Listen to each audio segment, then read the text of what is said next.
जय हिंद दोस्तों। स्वागत है आपका चित्रकला एजुकेशन यूट्यूब चैनल में। आज स्टार्ट करते हैं एसएससी जीडी का प्रैक्टिस सेट नंबर 11। निम्नलिखित में से कौन न तो तत्व है न ही यौगिक है। निम्नलिखित में से वायु जो है न तो तत्व है न ही यौगिक है। बात की जाए तत्व के उदाहरण का तो तत्व वह शुद्ध पदार्थ है जिसे न तो दो या दो से अधिक पदार्थों में विभाजित किया जा सकता है न ही अन्य पदार्थों के योग से बनाया जा सकता है, जैसे सोना, चांदी इत्यादि। बात की जाए यौगिक का तो यौगिक वह शुद्ध पदार्थ जो रासायनिक रूप से दो या दो से अधिक तत्वों के एक निश्चित अनुपात में रासायनिक संयोग से बनता है। Sodium chloride. सोडियम क्लोराइड एक यौगिक है तथा इसका रासायनिक सूत्र जो है वह NaCl है। बात की जाए जल का तो जल का रासायनिक सूत्र जो है वह H2O होता है। पारा जो है यह द्रव अवस्था में पाया जाने वाला अधातु है। निम्नलिखित में से कौन सी धातु नाइट्रिक अम्ल द्वारा प्रभावित नहीं होता है। सोना जो है यह नाइट्रिक अम्ल द्वारा प्रभावित नहीं होता है। नाइट्रिक अम्ल सोना से प्रक्रिया नहीं करता है, इसलिए इसका उपयोग जो है सोना के शुद्धिकरण में किया जाता है। सर्वाधिक विद्युत चालकता वाला तत्व चांदी है और इसके बाद जो है वह तांबा धातु है।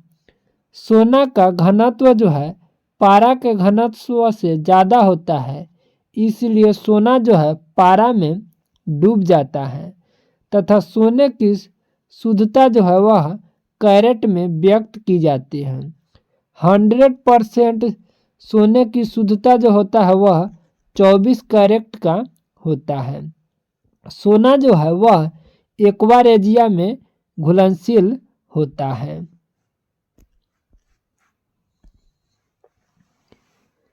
सालार जंग संग्रहालय निम्नलिखित में से किस शहर में स्थित है। सालार जंग संग्रहालय जो है वह हैदराबाद में स्थित है। सालार जंग संग्रहालय की स्थापना जो है वर्ष 1951 में हुई थी। अंडमान और निकोबार स्थित सेलूर जेल का नाम जो है वह वीर सावरकर के नाम पर रखा गया है। बात की जाए हैदराबाद का तो हैदराबाद शहर जो है वह मूसी नदी के किनारे स्थित है तथा कृष्णा नदी जो है वह मूसी नदी की सहायक नदी है। चार मीनार भी मूसी नदी के किनारे स्थित है। एशियाटिक सोसाइटी का संस्थापक कौन था। एशियाटिक सोसाइटी का संस्थापक जो है वह विलियम जोन्स है। एशियाटिक सोसाइटी की स्थापना जो है 1784 में विलियम जोन्स ने किया था तथा 1784 को एशियाटिक सोसाइटी की स्थापना के समय बंगाल के गवर्नर जनरल वारेन हेस्टिंग थे। वारेन हेस्टिंग ने बंगाल में द्वैध शासन प्रणाली को समाप्त किया था, जबकि द्वैध शासन का जनक जो है सर लियोनेल कार्टिस को माना जाता है। निम्नलिखित में से कौन अकबर के नवरत्नों में शामिल नहीं था। निम्नलिखित में से बैजू बाबरा जो है वह अकबर के नवरत्नों में शामिल नहीं था तथा बीरबल, रहीम, टोडरमल ये सभी अकबर के नवरत्न में शामिल थे। बीरबल का मूल नाम जो है वह महेश दास था। बैजू बाबरा जो है ध्रुपद गायक थे तथा वे ग्वालियर के राजा मान सिंह के दरबार में गायक थे। गंगा नदी के दो प्रमुख स्रोत क्या है। गंगा नदी के दो प्रमुख स्रोत जो है वह भागीरथी और अलकनंदा है। अलकनंदा और भागीरथी देवप्रयाग में मिलती है, जहाँ पर गंगा का नाम गंगा पड़ता है, तथा गंगा हरिद्वार में समतल मैदान में उतरती है। गंगा नदी का उद्गम स्थल जो है वह गंगोत्री हिमानी के गोमुख से होता है। लाल हरे झंडे को हरे प्रकाश में देखने पर वह कैसा दिखाई देगा? लाल हरे झंडे को हरे प्रकाश में देखने पर काला हरा दिखाई देगा। दो समतल दर्पणों की सहायता से किसी वस्तु के 3 प्रतिबिंब प्राप्त करने के लिए दर्पण के बीच कितना कोण होना चाहिए? दो समतल दर्पणों की सहायता से किसी वस्तु के 3 प्रतिबिंब प्राप्त करने के लिए दर्पणों के बीच जो है वह 90 डिग्री का कोण होना चाहिए। संयुक्त राष्ट्र संघ के सुरक्षा परिषद में कितने सदस्यों को वीटो का अधिकार प्राप्त है? संयुक्त राष्ट्र संघ के सुरक्षा परिषद में 5 सदस्य देशों को वीटो का अधिकार प्राप्त है। यदि कोई अस्थायी सदस्य किसी असाधारण प्रस्ताव से सहमत नहीं है तो वह नकारात्मक मतदान करके अपने वीटो के अधिकार का उपयोग कर सकता है। रूस, फ्रांस, ब्रिटेन, अमेरिका एवं चीन को सुरक्षा परिषद में वीटो पावर प्राप्त है। दोस्तों, आपसे विनती है कि वीडियो को लाइक, शेयर तथा चैनल को सब्सक्राइब कर लीजिए, ताकि जब भी वीडियो अपलोड किया जाए तो सबसे पहले आपको नोटिफिकेशन प्राप्त हो।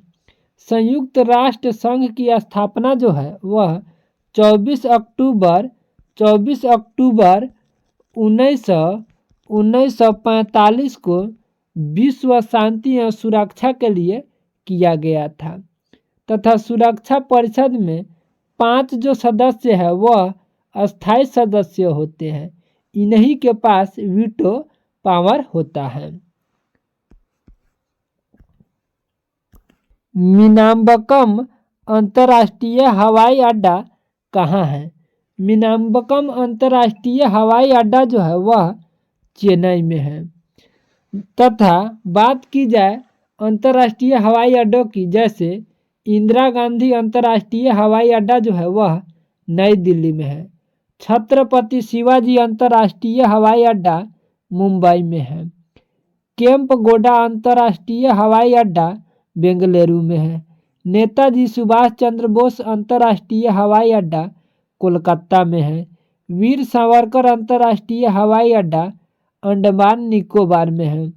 लोकप्रिय गोपीनाथ बारदोली अंतर्राष्ट्रीय हवाई अड्डा जो है वह असम में है। भूमध्य सागर का सबसे गहरा भाग कहाँ पाया जाता है? भूमध्य सागर का सबसे गहरा भाग जो है वह एड्रियाटिक सागर में पाया जाता है। अगर बात की जाए मृत सागर में लवणता का, तो मृत सागर में लवणता जो है वह 238% है, तथा लाल सागर में लवणता जो है वह 36 से 41% है। ग्रेट सॉल्ट लेक की लवणता की बात करें तो उसमें 220% है। G20 संगठन का 21वां सदस्य किसे बनाया गया है? G20 का 21वां सदस्य जो है वह अफ्रीकी संघ को बनाया गया है। 10 देशों का समूह association of south east Asian nation ने नया सदस्य देश तिमोर तेस्ते को 11वें सदस्य के रूप में शामिल किया है। बात की जाए नाटो का, तो नाटो में वर्तमान में सदस्य देशों की संख्या जो है वह 31 है, जबकि G20 में वर्तमान में सदस्य देशों की कुल संख्या जो है वह 21 है, तथा नया सदस्य देश 21वां जो है वह अफ्रीकी यूनान है। बात की जाए आसियान की तो आसियान में वर्तमान में कुल देशों की संख्या जो है वह 11 है, जिसमें 11वां सदस्य देश जो है वह तिमोर लेस्ते है। किस राज्य ने विद्यारथ स्कूल ऑन व्हील्स परियोजना शुरू की है? असम राज्य ने विद्यारथ स्कूल ऑन व्हील्स परियोजना शुरू की है। यूएस टेनिस ओपन 2023 में पुरुष एकल वर्ग का खिताब किसने जीता है? यूएस टेनिस ओपन 2023 में पुरुष एकल वर्ग का खिताब जो है नोवाक जोकोविच ने जीता है तथा ऑस्ट्रेलियन ओपन 2023 में भी पुरुष एकल विजेता नोवाक जोकोविच है तथा फ्रेंच ओपन 2023 में पुरुष एकल विजेता जो है वह भी नोवाक जोकोविच है तथा विंबलडन ओपन की बात करें तो विंबलडन ओपन 2023 में पुरुष एकल विजेता जो है वह कार्लोस अल्काराज है तथा यूएस ओपन 2023 की विजेता की बात करें पुरुष एकल विजेता की तो वह भी नोवाक जोकोविच है। एसएएफएफ बंगबंधु फुटबॉल चैंपियनशिप 2023 की विजेता टीम कौन सी है? एसएएफएफ बंगबंधु फुटबॉल चैंपियन 2023 की विजेता टीम जो है वह भारत है तथा भारत ने बेंगलुरु कर्नाटक में आयोजित दक्षिण एशियाई फुटबॉल महासंघ चैंपियन 2023 में कुवैत को हराकर अपना 9वां खिताब हासिल कर लिया। भारतीय संविधान के अनुच्छेद 21A में निम्नलिखित में से किस अधिनियम का उल्लेख किया गया है?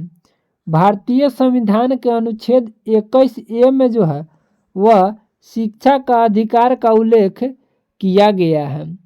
अनुच्छेद 45 के अनुसार राज्य 0 से 6 वर्ष तक के बच्चों को उचित पोषण, देखभाल और शिक्षा का प्रबंध करेंगे।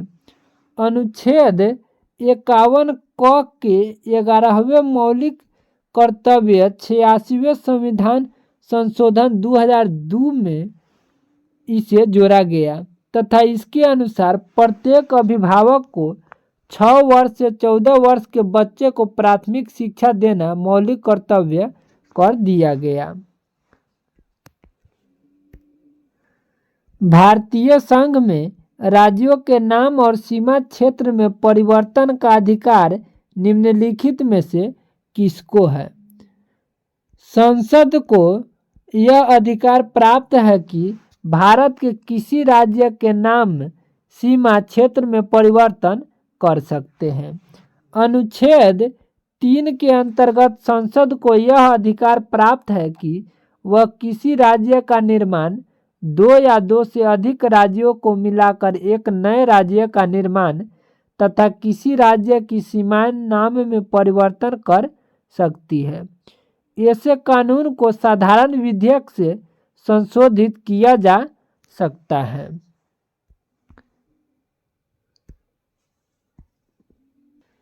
भारत के विदेशी मुद्रा कोष में क्या सम्मिलित किया जाता है? इसका राइट आंसर जो है वह ऑप्शन नंबर डी हो जाएगा, उपयुक्त सभी। भारत के विदेशी मुद्रा कोष में सम्मिलित किया जाता है विदेशी मुद्रा परिसंपत्तियां, स्वर्ण एवं एसडीआर, आईएमएफ के पास रिजर्व ट्रांच। आईएमएफ की बात करें तो आईएमएफ की स्थापना जो है 27 दिसंबर 1945 ईस्वी को किया गया था तथा आईएमएफ जो है वह अल्पकालीन ऋण उपलब्ध कराता है। बात की जाए एसडीआर की तो एसडीआर को 1969 में आईएमएफ द्वारा लागू किया गया तथा एसडीआर को पेपर गोल्ड के नाम से भी जाना जाता है निम्नलिखित में से किसने 1993 में उड़ीसी नृत्य विद्यालय सर्जन की स्थापना की? केलुचरण महापात्रा ने 1993 में उड़ीसी नृत्य विद्यालय सर्जन की स्थापना की तथा केलुचरण महापात्रा का संबंध जो है उड़ीसा से है तथा केलुचरण महापात्रा को उड़ीसा से पद्म विभूषण पाने वाले पहले व्यक्ति हैं। केलुचरण महापात्रा उड़ीसा के प्रसिद्ध उड़ीसी नर्तक है। अगर बात की जाए रीतिकांत महापात्रा की तो रीतिकांत महापात्रा भी उड़ीसी नर्तक है तथा माधवी मुदगल की बात की जाए तो माधवी मुदगल उड़ीसी शास्त्रीय नृत्य से संबंधित है। कुमकुम मोहंती एक उड़ीसी नृत्यांगना थी। प्रौद्योगिकी क्षेत्र भारत में महिला रोजगार का सबसे बड़ा नियोक्ता क्षेत्र है। प्रौद्योगिकी क्षेत्र भारत में महिला रोजगार का दूसरा सबसे बड़ा नियोक्ता क्षेत्र है। सार्वजनिक क्षेत्र में रोजगार का सबसे बड़ा नियोक्ता जो है वह रेलवे है तथा रेलवे के बाद सार्वजनिक रोजगार में सूती वस्त्र उद्योग में सबसे अधिक है। कृषि क्षेत्र में लगभग 48% रोजगार प्राप्त है तथा भारत में लगभग 7% रोजगार संगठित क्षेत्र से कार्यरत है। दोस्तों आपसे विनती है कि वीडियो को लाइक शेयर तथा चैनल को सब्सक्राइब कर लीजिए ताकि जब भी वीडियो अपलोड किया जाए तो सबसे पहले आपको नोटिफिकेशन प्राप्त हो। जय हिंद, जय भारत।